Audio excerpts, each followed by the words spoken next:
34 দিন পর আমার ভাইয়ের সন্ধান পেয়েছি। আমার ভাইকে বেওয়ারিশ ভাবে দাফন করা হয়েছে রায়ের বাজার বুদ্ধিজীবী কবরস্থানের 4 নম্বর ব্লকে।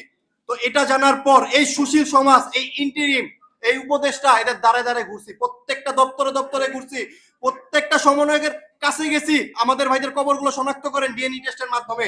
তাদের কানে এই কথা পৌঁছায় নাই, তাদের কানে পৌঁছাইছে 1.5 বছর পর।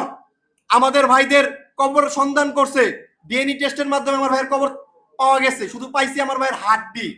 এখন প্রশ্ন কি জানেন, খুব দুঃখের সাথে বলতে হয়, বাংলাদেশের রাজনীতি কি জানেন?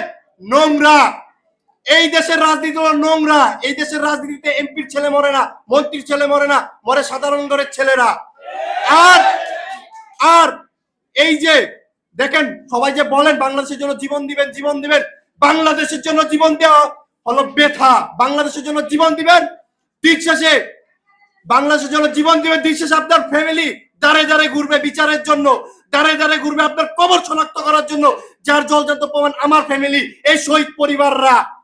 এই যে 2 বছরের উপরে হয়ে গেছে, আমি এই বর্তমান সরকারের স্বরাষ্ট্রমন্ত্রীকে বলতে চাই, আপনি সংসদে বলেছেন যে আবেগ দিয়ে দেশ চলে না, আবেগ দিয়ে দেশ চলে না, আবেগ দিয়ে রাষ্ট্র চলে না, রাষ্ট্র চলে গাদ্দারি দিয়ে, রাষ্ট্র চলে গাদ্দারি দিয়ে।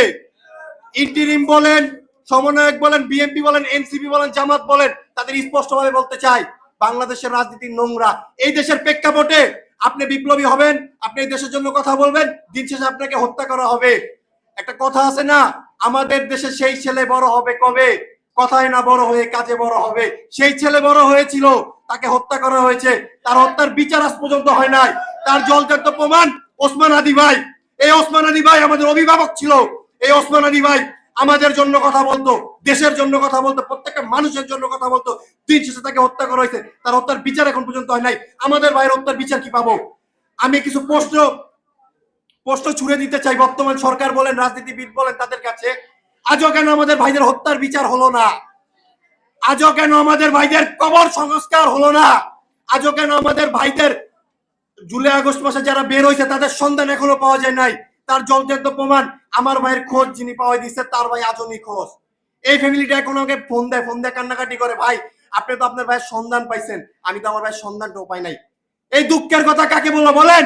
এই বাংলাদেশের জন্য জীবন দিবেন না আপনারা, এই বাংলাদেশের জন্য জীবন দেওয়া বেথা, বোকামি। এই বাংলাদেশের জন্য জীবন দিবেন, দিন শেষে আপনার ফ্যামিলি দাঁড়ে দাঁড়ে ঘুরবে। এই বাংলাদেশের জন্য কাজ করা বোকামি। এই বাংলাদেশের জন্য কাজ করবেন, দিন শেষে আপনাকে হত্যা করা হবে, আর আপনার হত্যার বিচারের জন্য আপনার ফ্যামিলি দাঁড়ে দাঁড়ে ঘুরবে। আর লাস্টে স্পষ্ট হয়ে আরেকটা কথা বলতে চাই, বর্তমান সরকারকে বলবো, দেখেন আমাদের ভাইদের রক্তের উপর দিয়ে আপনারা এখন বর্তমান সরকার হয়েছেন, ইন্টিরিম তো গাদ্দারি করে গেছে, আপনারা গাদ্দারি কইরেন না।